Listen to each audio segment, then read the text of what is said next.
hope I've got sound here. Alexa, end music. Hey, it's Alan from both sides of the pond. New chap. And we're coming into Wyoming. It's about 2.4 miles away. Still in Nebraska. It is still October the 30th, the eve of All Hallows Eve. And just be crossing over into the border shortly.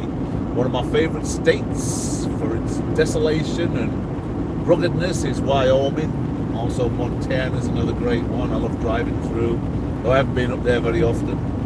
I-90 tends to be, well, it was certainly, they didn't like you going up there when I was at Stevens, especially in the winter, but I just never had the loads with night to need to use 90. The last time I was up in Washington, my load was on the east coast, but it was the southeast, so it was like drop down onto 80 and keep dropping down. Whereas, you know, if it had been somewhere like Rochester or somewhere like that, it was done 90 all the way. But anyway, we're not going to Montana, we're going to Wyoming, one of my favorite states. Did I say that? Yes, I think I did. Currently I have 0 viewers. When I cut out earlier I had 4 viewers. That's my record so far. It's progression. It's definitely getting there. It would be great if I had a large audience and was able to interact and answer questions about anything and everything. And maybe that'll come eventually. We're building this YouTube site up at the moment. Just got like 350 subscribers, but you know, as it catches on, hopefully it'll build up. There's the Amazon trucks taking on Amazon packages to people's doorsteps everywhere. I use Amazon a lot myself, you know. It's a lot easier just rather than going in the stores, it's just to see what you want on Amazon or any of the on-site shopping sites. Use eBay, Walmart.com I use. Get stuff delivered to my door. So this rest area, this is another one of these rest areas I always mean to stay in. This one here, it's very small, and it's usually full. Oh, that was a night's transportation truck. I didn't even notice going past me. He probably thinks I'm very antisocial now. Now crossing into Wyoming. So there you go, Wyoming. One of the rugged, windy states. Oh, look, Raleigh's, there's another prime truck. And Cheyenne, I'll be stopping in Cheyenne. I'm thinking of going to Rawlins. I'm really in 2 minds. I can make Rawlins. I have the time. I've got 486 miles left of this trip, and it'll make it a little bit easier tomorrow. Do I want to go to Rawlins or just stop a little bit early and stay in Cheyenne? I just can't make my mind up. Decisions.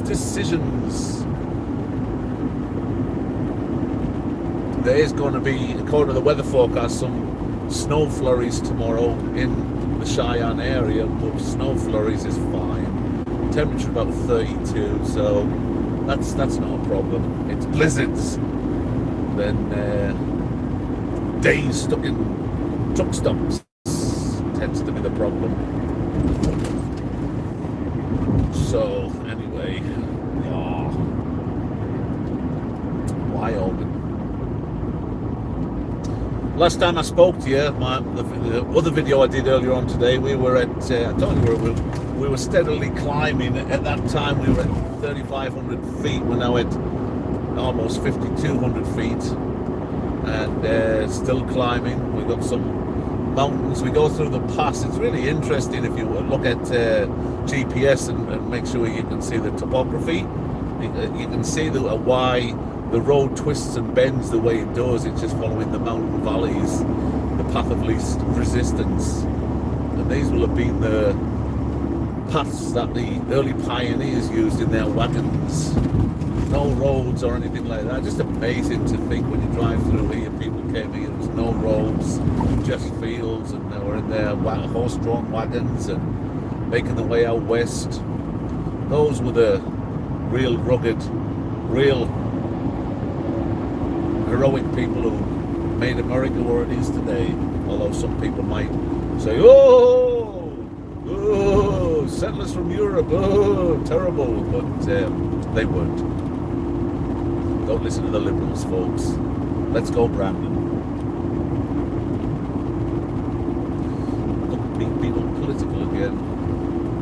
So anyway, there's a little bit cloud in the distance. We should start to see a few mountains. I don't know if it'll come up on the camera, but it's flat right now with cows. You see the wind and snow breaks at the sides of the roads. You see that a lot coming through Wyoming. It's to try and keep especially drifting snow from accumulating on the roads all the way through. They have these fences, these brake fences. They're also used to try and kill the wind as well, so that it don't blow the trucks over. I was coming through here last year. It was around about July of last year, and I was with my trainer, with Stevens, and the weather wasn't bad or anything like that, but all of a sudden we were, we had mountains either side of us. We're going through the pass, and the winds just started ripping from the mountains. I mean, really, really heavy. And we were fully loaded at the time. We had a full 80,000, well, just under 80,000 pound load. And then all of a sudden, those trucks in front of us were just lying on the side. And you could see before we hit them, there was dust just getting blown across the road. And I was looking down this dip, and you could, anything that was loose was just getting blown all over the place. And I was just saying to my trainer, wow, these winds are really picking up, and we were starting to get blown all over the road. And anyway, so we stopped. These trucks were blown on the sides, and I got out, and I've told this story before, blah, blah, blah. But my trainer stayed in the truck, and he was shitting his pants because he thought we were going to go over, and we were fully loaded. And a fully loaded truck should, withstand 60 mile an hour gusts. But anyway, there was these trucks lying over on the side. You could look up the road and see these trucks, and then we were in a contraflow, so there was road work, so the traffic that was eastbound was now on our side of the road where they were blown over, so we only had one lane. And just ahead of us we saw this FedEx double, and he was just about to be blown over. He was practically on his side, but he did a marvelous save. He turned into it. They had to drive off the road and go down a bank, and I'm sure they had to get a crane or something to pull him out, or some kind of truck to pull him out. However, he kept the truck upright. It was a marvelous piece of driving from that FedEx driver. As he was blowing over, he turned into it. It meant that he had to drive off the road, but he kept it upright. He kept, from what we could see, the truck was getting damaged, and certainly the cargo. But he definitely would have been pulled out. He's in such a situation that he couldn't drive out. But that's wild, and that was in, the summer. Just such a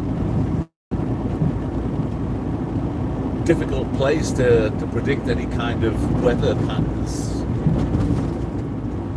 I tend, especially in the winter, tend to use safetravelsusa.com, especially in Wyoming, because they have a great series of webcams along the whole of the highway, and you can see if there's snow ahead. I remember we were stuck in Ogden, Utah, which is just before you turn into the pass on to bring you over to 80. Well, there's night dispatch. Give me a second. I'll be right back. Anyway, so yes, sorry about that. I was on the phone to my DM, just discussing my load tomorrow.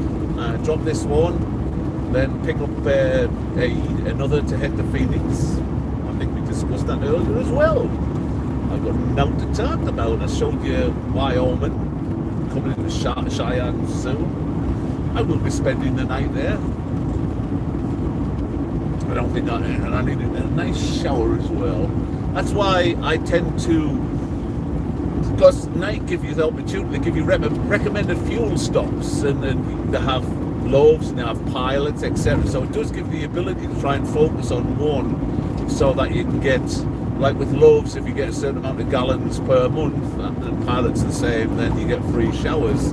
Loaves, you get free showers and free drinks. I don't believe you do with pilot, just free showers for the power showers, I think they call them in Ireland, I don't know. But that's really important to me. The drinks are nice, but that's not the main. It's the showers, it's the ability to have a shower whenever you want one, and you can use one of your free unlimited showers just to take a dump, which is also nice, because I don't like sitting in a tiny little cube smelling other people first thing in the morning.